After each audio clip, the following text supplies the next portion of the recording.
Well, hello everyone. Salamat Zdravstvuyte.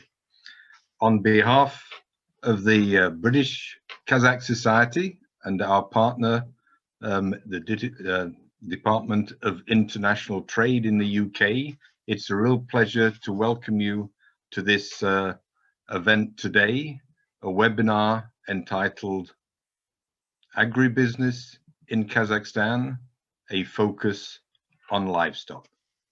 I have two housekeeping items for you. One is the webinar will be video recorded, so it will be available on the website at a later date.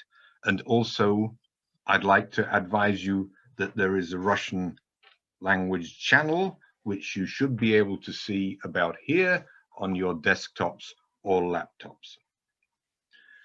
Надо в нижней части экрана найти глобус, нажать и выбрать русский перевод. У нас очень такая впечатляющая коллегия спикеров. Сегодня у нас модератор Maksut Baktibayev. Agribusiness sector. He has a master's degree from Imperial College in Mathematics in London, has worked for the Ministry of Agriculture, and has been in the livestock business since 2008. He is currently head of the Meat Union of Kazakhstan, and as such we can say he's very much in the center of the business that we're addressing today. So over to you, Maksut. Thank you, David. Hello, everybody. My name is Maksut, and I would like firstly thank the British-Kazakh Society for today's session on focus on livestock.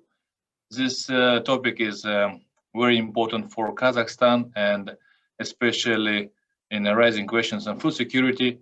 So in today's session, we would like to cover several questions. First is resources, which Kazakhstan has, the export markets of for livestock, the preferences and tax regime, which provides investment climate from government, the government support and the programs which are run today, and the cooperation with international development banks like World Bank.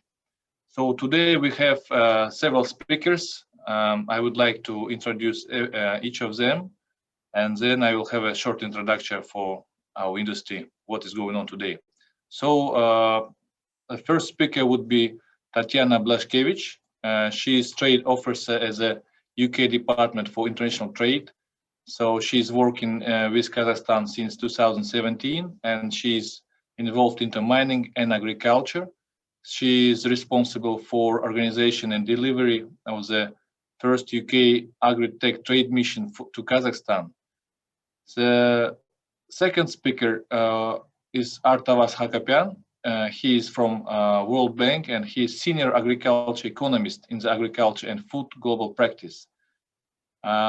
He is managing investments, analytical and advisory projects, and has got a very vast experience for livestock in our region.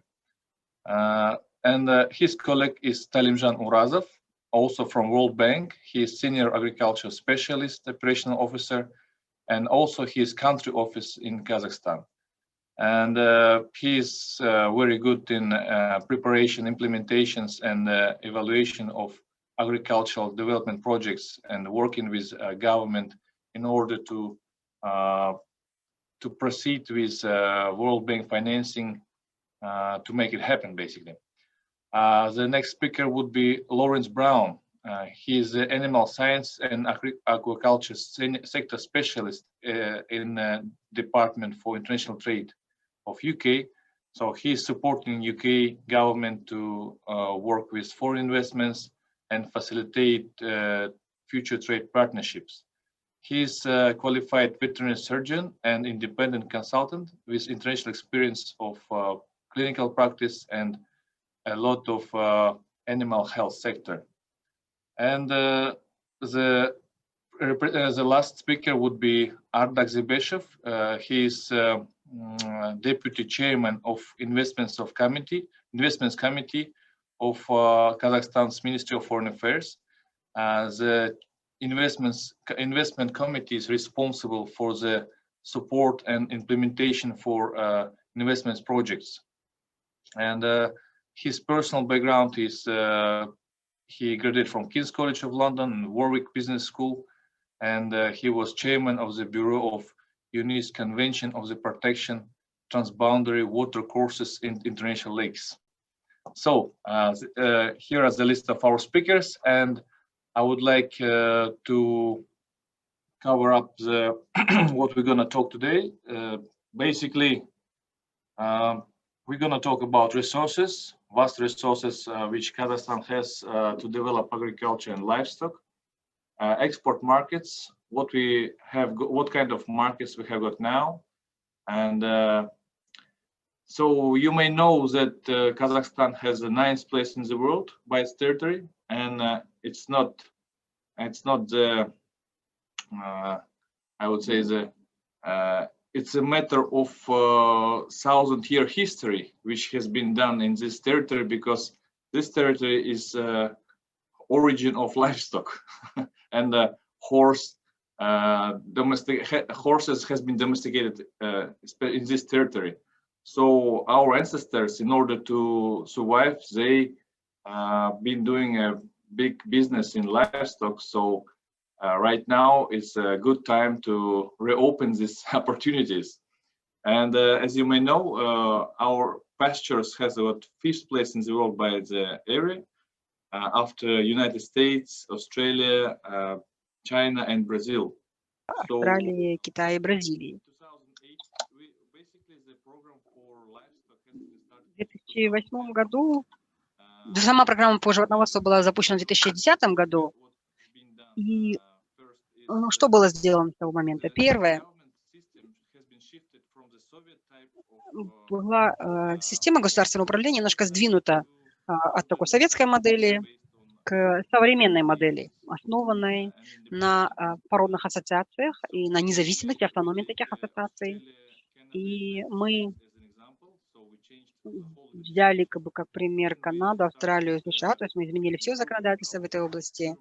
После этого мы стали улучшать объем чистопородного скота. Очень большое количество чистопородного скота было импортировано из разного количества стран. Мы ввели такие породы, как ангус и Герефорд, построили фидлоты и начали развивать сельское и мелкое такое фермерство, поскольку это является как такой опорой или центром. Has been announced in 2018 together with the World Bank and other large development organizations. We developed this program, and I think my colleagues would express the details of this program. So I would like to pass my word to Tatyana. Are you okay, Tatyana? You can continue. Yes. Thank you. Yes, thank you very much, Maksut. Good afternoon, everyone. My name is Tatyana. Let me please take a moment and share my screen with you. Well, can you see my screen? Yes. Yeah, good. All right, so as I said, my name is Tatyana and I work for the Department for International Trade in Kazakhstan in Nur-Sultan. And today I will give you a brief overview of the agribusiness in Kazakhstan and focus on livestock and the main opportunities that we as the UK see in this country. Well, first of all, why Kazakhstan? Because the Kazakh government set quite ambitious plans to diversify its economy and exports, including increased agricultural exports to China and other countries.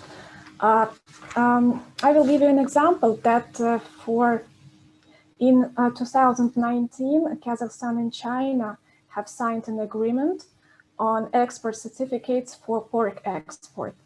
And according to some experts, the potential for exporting pork to China in the future is estimated at up to 300,000 tons per year, which is pretty impressive. And of course, the second reason why we could consider Kazakhstan as a promising market is because of this World Bank Sustainable Livestock Development Program, which received $500 million US, which is pretty impressive as well. But I'm sure that the colleagues from World Bank will expand more on this later on.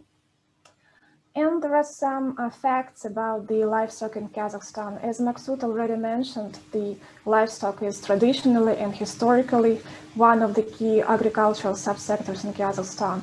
And each year it produces quite a big amount of various products like meat, milk, eggs, and wool. You can see the figures on the screen, like it is pretty much, I would say.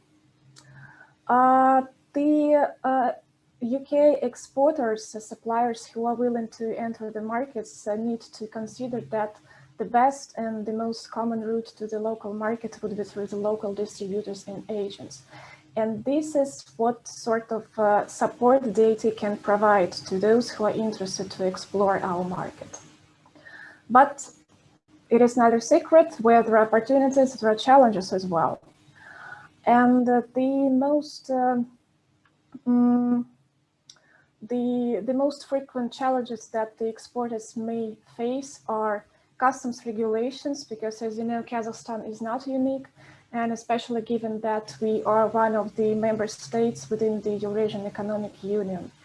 And some of the customs regulations, they are unified for all Eurasian Economic Union regions. And that's why, of course, there are some challenges that might occur when you're entering the local market and when you're trying to export.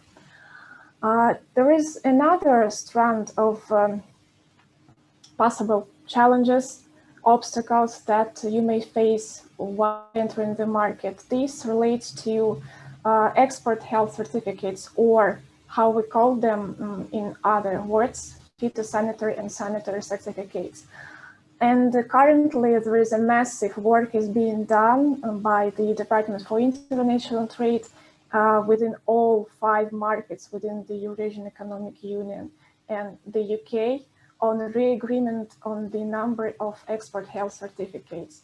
So we want to make sure that these certificates are re-agreed, and the UK exporters won't be facing difficulties entering the market.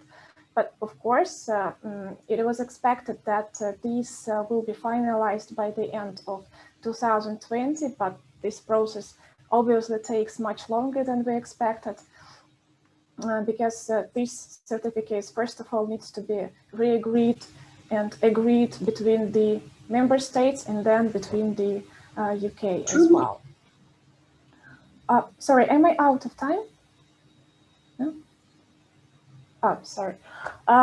And back again to the opportunities which could be of interest to the UK suppliers and importers.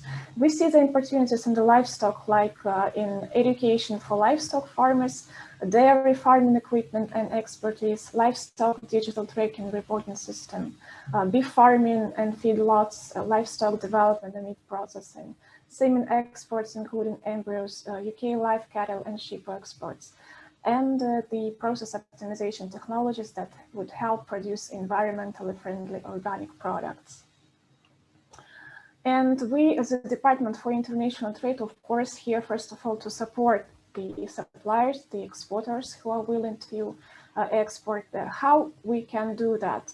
First of all, we can offer the individual market research tailored to the interest of a particular exporter. And this is done under the Overseas Market Introductory Service, which stands for OMIS in short. This could include identifying the interested end users, identifying potential distributors, agents, because as I've mentioned, the best route to the market would be through them in particular. Then we can arrange a program of meetings with those who are interested to work with the suppliers. And this is the paid-based service, which the cost may vary depending on the number of hours that we allocate to prepare the report, to follow up with interested companies, and depends on the overall complexity of the order. And another support that we could offer is the trade missions, both onwards and outwards. But unfortunately, given the current circumstances associated with the COVID-19 situation in the world, the travel is restricted, and let's say this type of support is on hold. But we do hope that in the future the situation will resume for the better, and we can offer this support to the companies in the full. And as it was already mentioned by Maksut, in March 2020, we have organized the very first agri-tech trade mission to Kazakhstan around the agri-tech farm tech exhibition. And back in 2018, DIT organized a visit of Kazakhstani farmers to the Northern Island. So you see that there is a work which is being done, and we do hope to carry on. This is all from me so far. Thank you very much. And if you will have any questions, you see my contacts on your screen. Please do approach. I will be happy to help. Thank you. Thank you very much, Tatyana. A very comprehensive presentation. And I would like to add that the opportunities you mentioned is very important right now for the farmers, because as more we go to export, as more we produce beef and other meat, farmers become more competitive and they require a lot of technology. So we are welcoming many countries, especially from Europe and UK. Thank you. So let's move forward. Artavazd Hakobyan, I would like to give a speech for you and about the World Bank program and the situation with financing.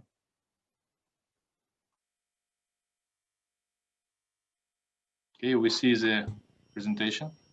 Hi everyone, can you see my presentation?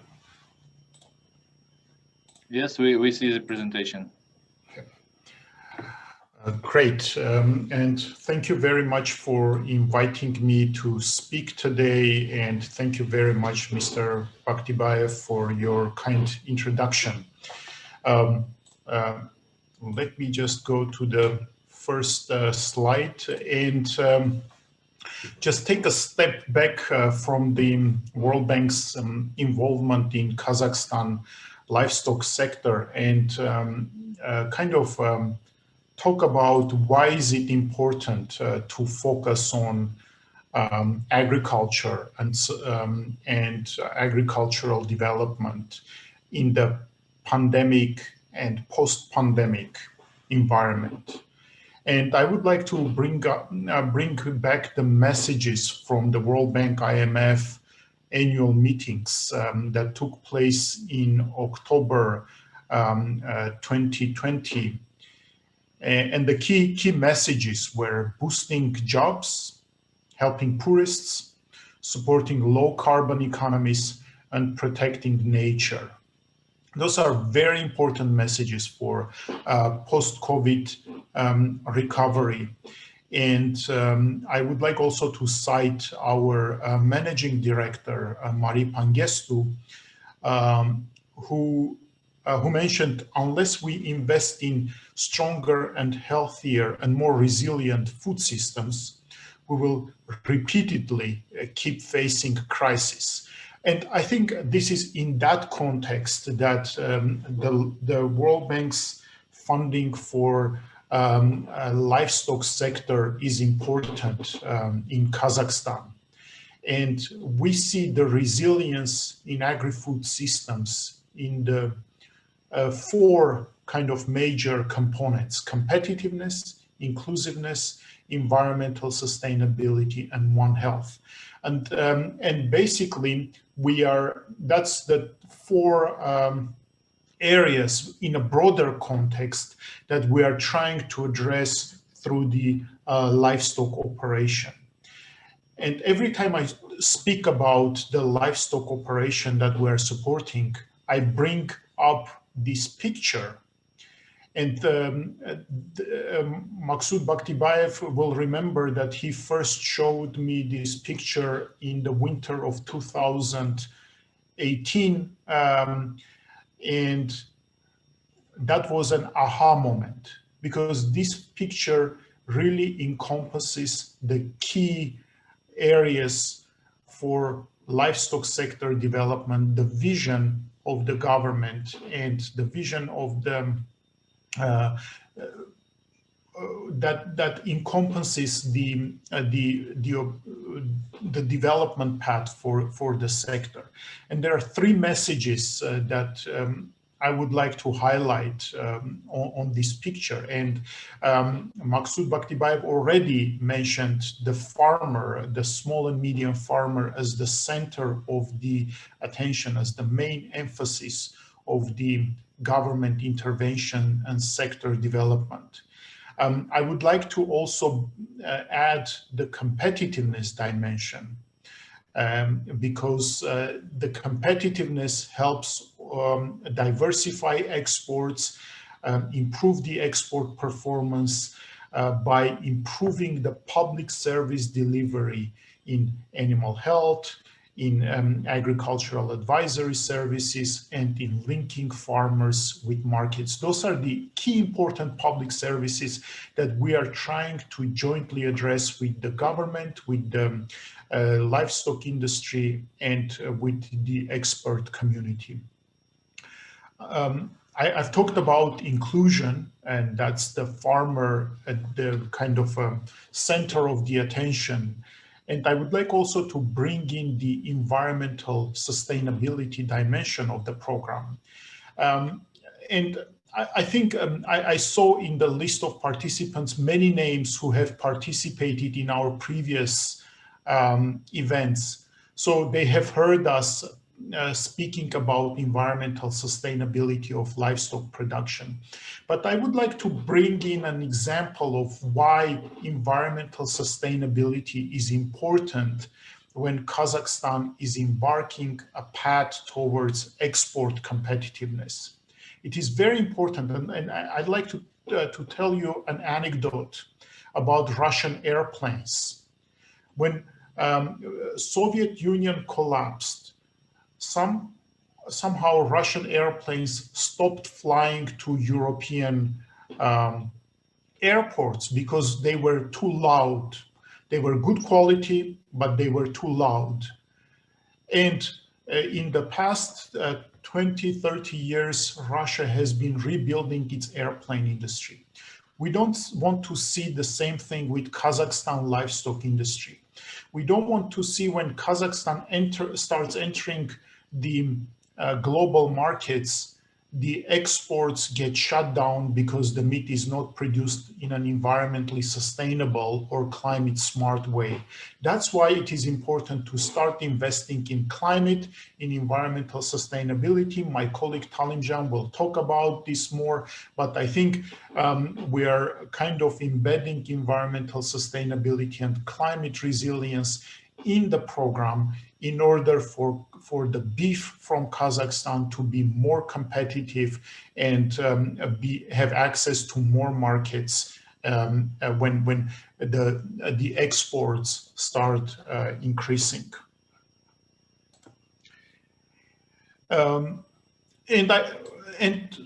I guess a lot has been talked about the livestock project. I will show how it works, but I would like also to kind of bring it in the kind of context of sustainable recovery again. It is important for sustainable recovery, which means it is important now because it is addressing the food system resilience. It is addressing the food system readiness to carbon intensive, more inclusive, and more climate resilient kind of development. It was approved by the World Bank in July 2020 and is awaiting for effectiveness on the Kazakhstan side. And before the effectiveness, we cannot start kind of work on the ground. Its development objective is to support environmentally sustainable, inclusive, and competitive beef production. I've already talked about this. And it is a 5-year program that is closely aligned with the current a state program for agricultural, agri-industrial complex development, and will be aligned with the next program for agri-industrial sector development. And as every World Bank slide, I would like to complicate things by presenting this picture. The key here is to show that the project is extremely complicated. It addresses many aspects of agricultural sector development by focusing on beef and livestock industry. But at the end of the day, it also addresses the central government's 4 key objectives: increased jobs in rural areas, diversified exports, improved ecosystem services, and increased climate resilience. Thank you very much for your attention, and I will be happy to respond to any questions. Thank you very much, Artavazd. Very comprehensive presentation from the World Bank. And as we agreed, I would pass the next word to your colleague, Talimjan. But I would like again to mention that World Bank is not running only single program for livestock, but Kazakhstan and World Bank has a long history of cooperation. And one of the important programs which is already in place is improving the irrigation facilities. And this is a very important part for agriculture and livestock program, because the irrigation secures the production of forages, which allows us to provide the sustainable export of meat and livestock. Again, thank you very much, Artavazd. And Talimjan, are you here? Can you please continue? Yes, thank you, Maksut. Good morning and good afternoon, good evening, colleagues. My name is Talimjan. I'm a senior agriculture specialist in World Bank country office in Kazakhstan. And I coordinate World Bank agriculture and environmental projects and studies in Kazakhstan. So let me share my screen.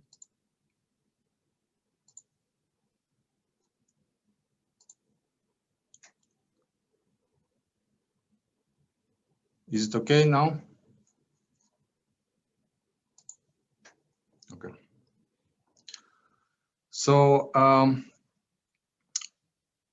as Artavazd already mentioned, my colleague Artavazd already mentioned, environmental aspects are very important, you know, for all World Bank projects, but particularly for this one, for this livestock program for results. He already mentioned reasons, you know, why it is important. And I would like to talk a little bit about in more detail how we incorporated environmental aspects, you know, to this, to our program, and also mention some other activities that contributes to what, you know, that objective. So one of the challenges that we faced in developing livestock program for results was how to increase livestock production, taking into account environmental considerations. So we put an ambitious target to increase livestock production without increasing greenhouse gas emissions. And we discussed with Ministry of Agriculture and agreed that it is important to mainstream environmental sustainability objectives throughout project design.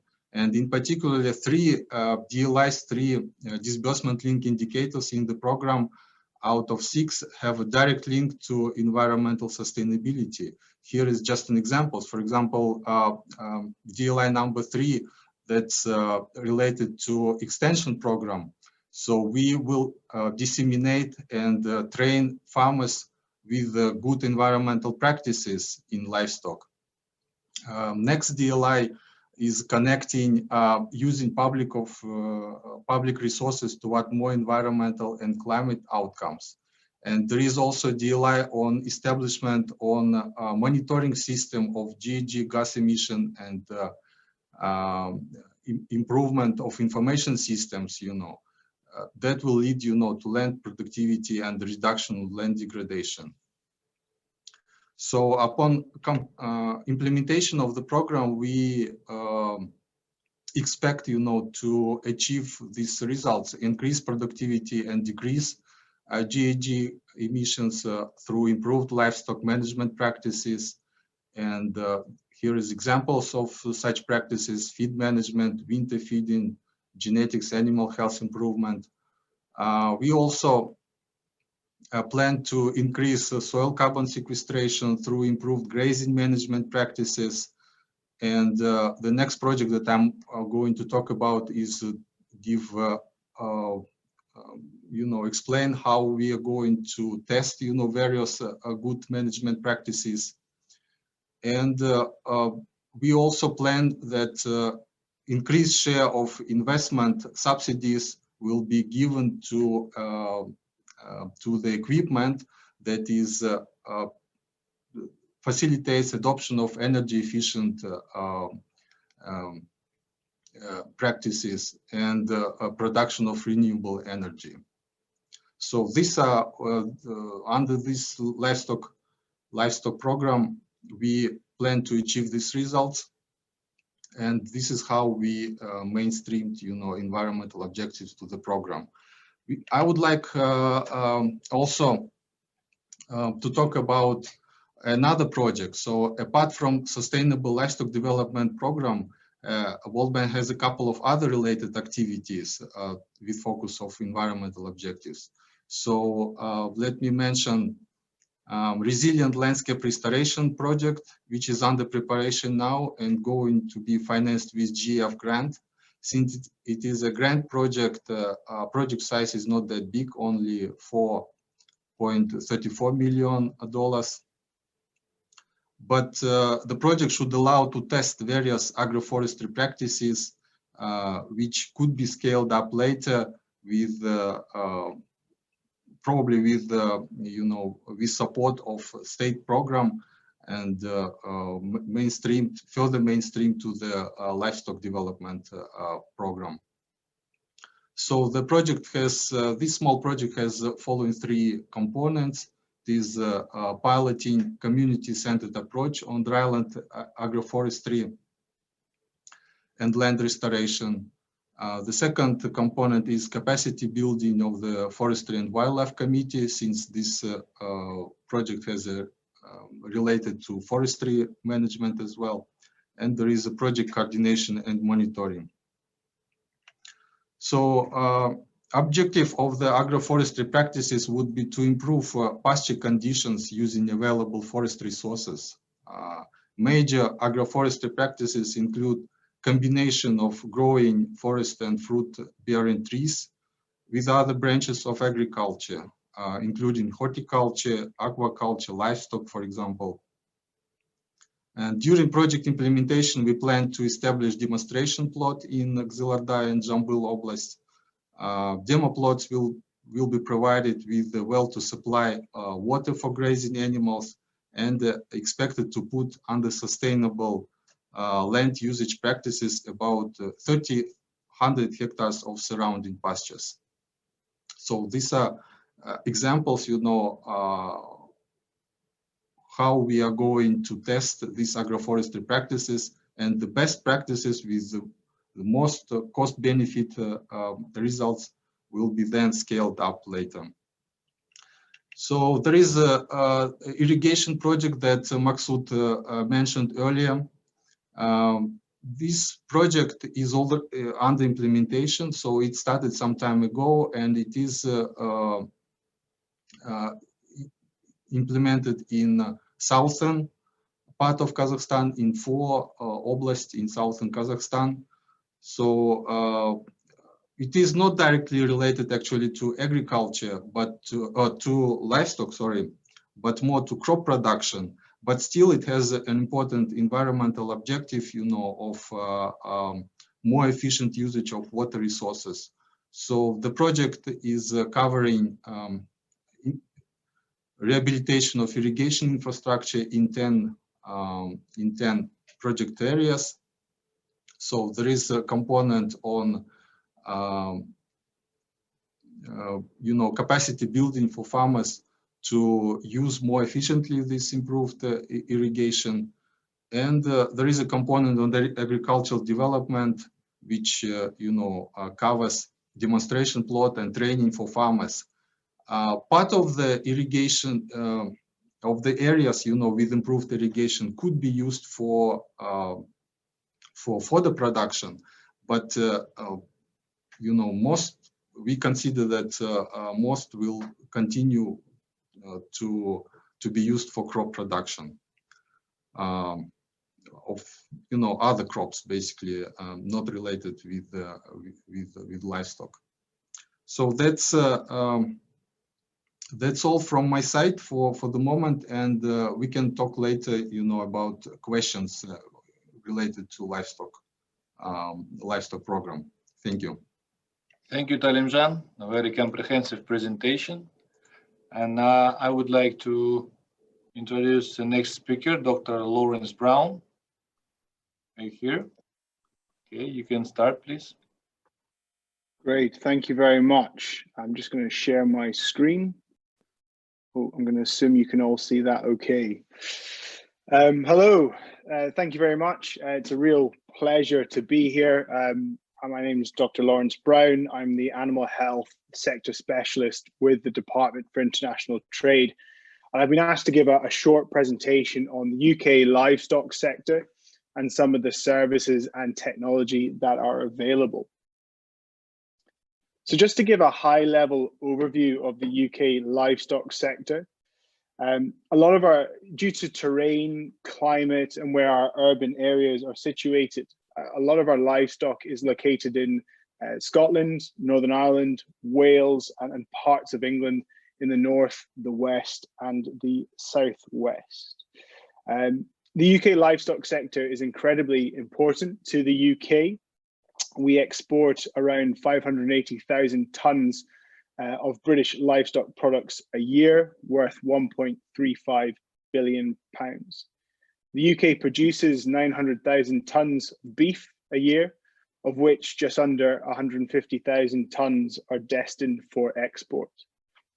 The UK is the world's 5th largest producer and 3rd largest exporter of sheep meat.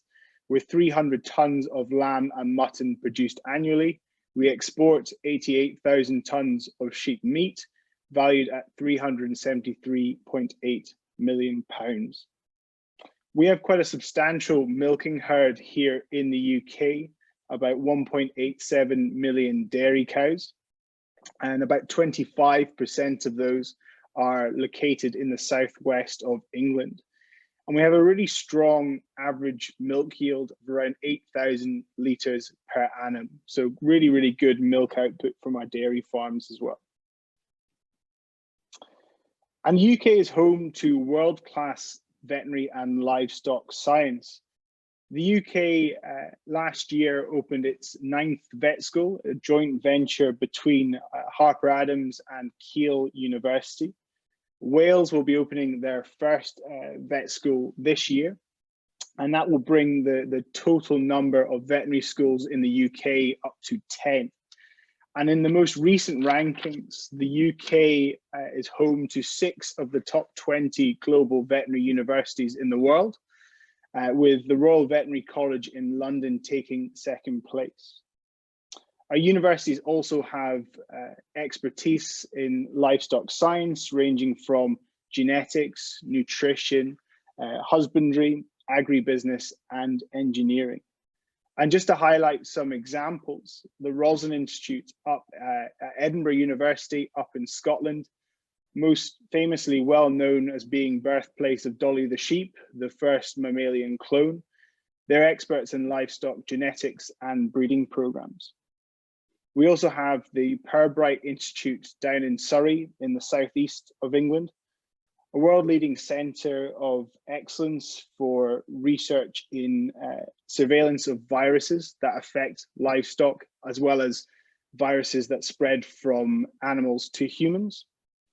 And in addition to advancing R&D in some devastating livestock diseases, such as avian influenza, foot and mouth disease, and blue tongue virus, they've also been central to the UK's accelerated vaccine development programme for COVID-19. So hopefully this slide demonstrates that the breadth of livestock and veterinary science that we have here in the UK. And these centres are world-class in their own right, but what gives them additional strength is their willingness to collaborate and their networks, not only nationally, but also internationally. And a good example of that is the Centre for Innovation Excellence in Livestock, also known as CL. And CL is one of the largest farm animal research alliances in Europe. Its membership consortium makes up 12 academic partners dotted throughout the UK, and roughly 60 industry members that make up the entire livestock supply chain, from genetics all the way through to farming and retail. CL has invested £70 million and won an additional £28 million of grant funding for research and product development across their 26 facilities, where they have access to a livestock research population of over 30,000 animals, including 1,500 beef cattle and 3,000 dairy cows. And in the bottom right there, you can see some of their key research areas, including resource efficiency. It's been great to see sustainability talked about already during today's session, as well as areas like diagnostics, antimicrobial resistance, and precision nutrition and farm decision support tools. CL demonstrates the collaborative nature of the UK livestock sector in advancing animal health, welfare, and productivity on farm. The UK is also home to industry leaders that support our progressive livestock producers. I've enjoyed having a look through the Sustainable Livestock Development Program for Kazakhstan, and it seems like a really exciting time for the sector in the region. The UK offers a range of products and services throughout the livestock value chain, and I would encourage you to contact Tatyana and the DIT to help you identify the right UK partner to match your ambitions. And I'm very confident that we can do that. It's very hard to demonstrate the entire breadth of capabilities that we have in the UK for livestock. But looking at that livestock development program, I've just picked out a couple of key areas to focus on, that being genetic improvement and also agricultural technology, such as traceability systems. So the UK has been a pioneer in advancing livestock genetics through genomics, selective breeding, and genetic enhancement for improving welfare, disease resistance, growth rates, feed efficiency, and also for output quality and yield. Cogen and Genus are two multinational UK businesses offering a portfolio of genetics products and services. And for pedigree and rarer breeds, the British Livestock Genetics are a membership organisation of some of the UK's leading livestock breeders. I've also checked there is an export health certificate in place for exporting bovine genetics to Kazakhstan. There's also a growing number of agri-tech companies here in the UK, from startups to scale-ups to large multinational companies. And they're offering a range of digital hardware and software solutions, such as traceability systems. Agri-tech can assist with farm management, tracking the movement of animals, recording medicines, and also for maximizing productivity. Traceability platforms alongside data analytics help to detect subclinical diseases, improve animal health, food safety, profitability. And by driving efficiency, that also contributes to sustainability. And a couple of examples, Vet Impress, that help to link producers to veterinary services, a really exciting company, as well as iLivestock, a relatively young company, but growing very, very quickly and scaling up around the world. They provide affordable technology that is convenient for farmers to capture data on farm and help producers to make more informed decisions. So to summarize, the UK's grazing livestock sector is predominantly located in Wales, Scotland, Northern Ireland, the north, the west, and the southwest of England. In the UK, we have world-leading veterinary science and livestock research, and we're also home to one of the largest farm animal research alliances in Europe. The livestock industry is innovative and collaborative. We offer a range of products and services such as consultancy, genetics, animal nutrition, machinery and equipment, veterinary medicines and services, agricultural technology, whether software or hardware, and also sustainability. And it's been great to see that promoted. I think very important, certainly for high value outputs. So once again, I'd just like to say thank you very much for the invitation. I would really encourage you to contact Tatyana or us directly here in the UK. There's a contact email there provided. And I'm just want to repeat, very confident that we can find a UK partner to match your ambitions for livestock productions in Kazakhstan. Thank you very much for listening. Thank you very much, Dr. Brown. Very comprehensive presentation. I would like to comment. We already started a couple of years ago closely working with UK industry and universities, especially in traceability and equipment and importing of cattle. But due to this COVID restrictions, all process has been suspended. But we hope probably this summer and onwards, we will continue our cooperation, especially in veterinary services, which is very, very attracting. So I would like to thank you and give a word to Mr. Ardak Zebeshev from Committee of Investments, Deputy Chairman, and he will briefly explain about the investment climate in Kazakhstan. Okay. Thank you, Maksut. Dear friends and participants, I'm glad to welcome you and also wanted to thank for allowing me to participate in this session, firstly, and secondly, for your interest in the investment and economic cooperation with the Kazakhstan. Just wanted to outline some points that during the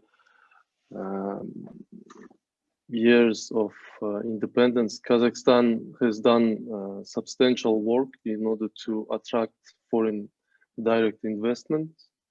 And starting from the first day of our independence, we attracted already more than $350 billion, and this is contributed to the our development of the country. And talking about the recent initiatives, wanted to say that the President of Kazakhstan, Mr.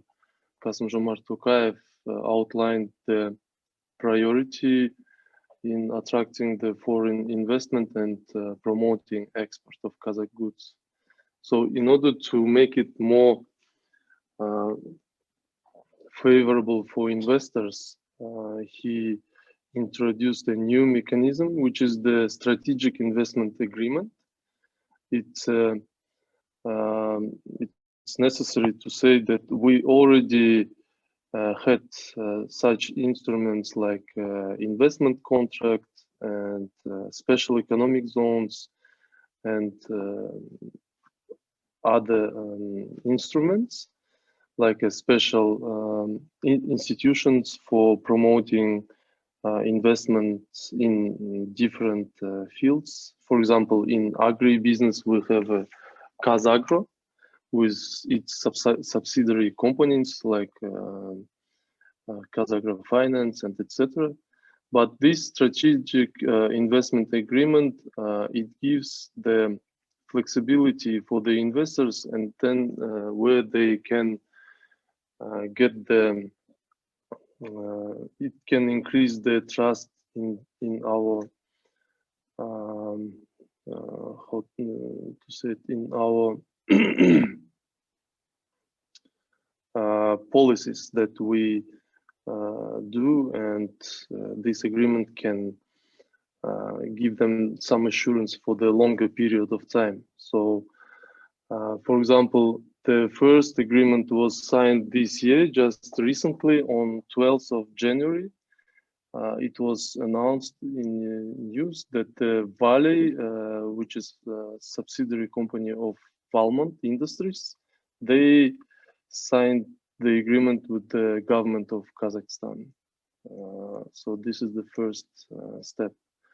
And also wanted to mention, as Mr. Maksut already said, the Kazakh government pays a special attention to the agricultural sector because we have a appropriate territory, which is more than 80%, which is 210 million hectares of land we have for agricultural needs. And also we know that mostly agricultural products are export oriented, and for this for the export we have such a good factors like Eurasian Economic Union Partnership, which gives us market of 180 million people. And also we have the nearest, in the nearest proximity, the big neighbor as China. And the other investment climate, the good sides of Kazakh investment climate is that we have the special institute for the investors, for solving investors' problem. So this institute named Institute of Investment Ombudsman, which was established in 2015. It was created according to the recommendations of the OECD. And in 2019, this institution, as an investment ombudsman, we had the appointment of the Prime Minister. So this gives the special status and role of this institution, and all problematic issues with the investors we try to solve before investors will go to court, and usually we try to solve it on this platform. And also I wanted to mention that the functions of attracting investment belong to the Ministry of Foreign Affairs starting from December 2018, and there is a 3-level algorithm, which on the first level is embassies. They are the first link where entrepreneurs and investors can connect and try to find the initial data, and some can organize the first meetings. On the second level, we have all ministries where we can discuss some issues that cannot be answered on the embassies level. And we have the third level is regional authorities, which are connected to this process almost at the end of the process, where the investment project is landed in any region. So according to the indicators, also wanted to highlight that Kazakhstan has the in a doing business rating 2020, we have the 25th position, and we also have the good positions in obtaining loans indicators, in registration of enterprises, and also we have in the contract enforcement indicator. So every year we're increasing our positions, and just wanted to end to say that we're very interested in UK partners, and we're ready to work and create any joint ventures with the UK companies, and help them to implement any projects and provide with all possible assistance. Thank you very much. Thank you very much, Ardak. Very comprehensive information.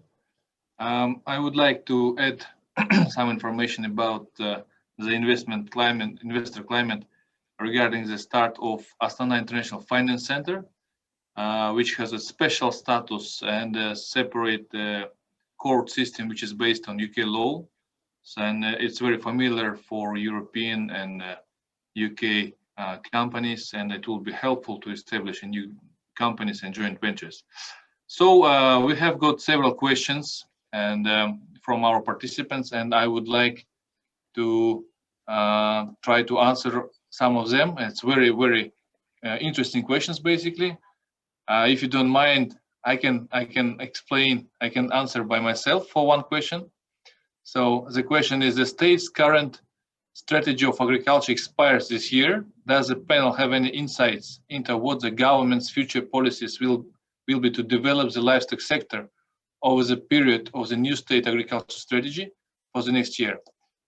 Basically, we are heavily involved into the developing of a new program for next 5 years, and it would have a better, higher level.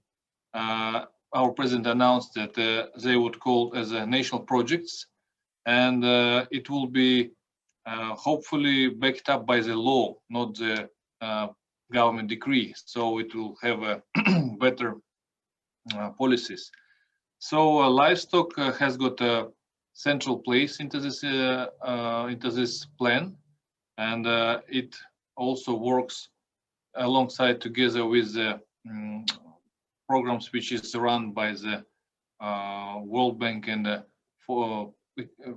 program of Ministry of Agriculture, which has been done by 10 years. So nothing major will be changed. Moreover, it will have some sort of new approaches which would help farmers to get they on the ground. For example, the second question is cost in livestock. How Kazakh government would help farmers, whether they establish a state agriculture bank or not. Basically, right now we are discussing the possibility of leasing of new farms. For example, right now to the potential farmer it takes 4 years from the idea to getting the first profit, and for small farmers and average income people, it may be difficult to wait for 4 years to start their business. So the decision is to build the farm by the government or by the local government, or by the with big companies, and then they lease existing farm with the land and cows and machinery to the farmers, so they will not spend the time waiting for while they will build the farm or get the land or obtain the credit line. So I think it will help a lot. The other questions are very good question is from Kelly Berman about insights of the traditional cattle breeds. Again, I can answer for this question. Traditional cattle breeds, domestic cattle breeds, mainly Kazakh Whitehead and Oligol breeds, which have been developed in Kazakhstan. They have been supported a lot. We have got special scientific project with about 700 100 million tenge, which is helping local breeds to develop. But as a national program for beef industry assumes increasing the cattle number from 7 million to 15 million, and it's not possible to use only domestic breeds. We have to import other cattle from other countries. This means that we could not import Kazakh domestic breeds from other countries, and of course we farmers importing the European breeds. But there is nothing encouraging, so it's open book, and everybody is making their own decision. I think I tried to answer this question. And the very hard question from Daniel Serikov, and it mostly goes to World Bank. And I think my colleagues from World Bank can answer. Can you read this question, Talimjan? Yes, we can read this question. Yeah, we are ready to answer. Yeah, so yeah, please go on. Please, Artavazd can start, and I will complement.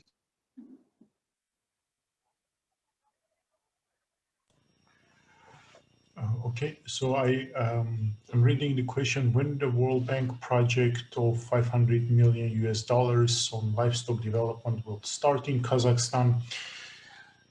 We are also waiting for the government approval and parliament ratification of the project. So after the parliament ratification, the project will be effective.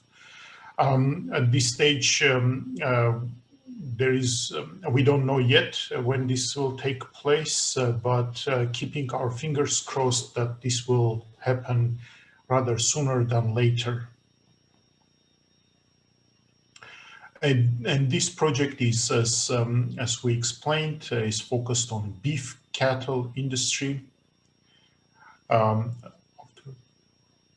Yes, and I think the question has an interesting kind of part. After coronavirus border shutdowns, do you still perceive China as a major destination for Kazakh meat exports? How do you plan to tackle this risk? So there is not really clarity globally on how the meat consumption and meat trade has been affected by COVID. Certainly, several factors are in place in terms of meat trade globally. It's the African swine fever in China, and also COVID restrictions, and also restrictions related to food imports, or some difficulties with food imports by China, claiming that there could be COVID transmission risks. So those are kind of news flows that we are monitoring. However, the expert assessments are that the global consumption of beef has not changed significantly. There could be some more stricter inspections of during the trade, but the demand and the consumption has not really changed significantly. It hasn't gone up significantly. It hasn't gone down significantly. So we are watching this. My personal opinion is based on the research that we did as part of the design of the project, that still Kazakhstan produced beef is competitive in neighboring markets. It has competitive characteristics, of which price is one of the factors, but also the taste and the quality. And I think this still holds, and there is still opportunity to compete in the major markets. Okay, thank you very much, Artavazd, for your comprehensive answer. Unfortunately, we are running out of the time, and I want to thank all participants and all our colleagues who has been today with us. And if we have some other questions, you can drop them to email of BKS, and I hope administration would forward to relevant person.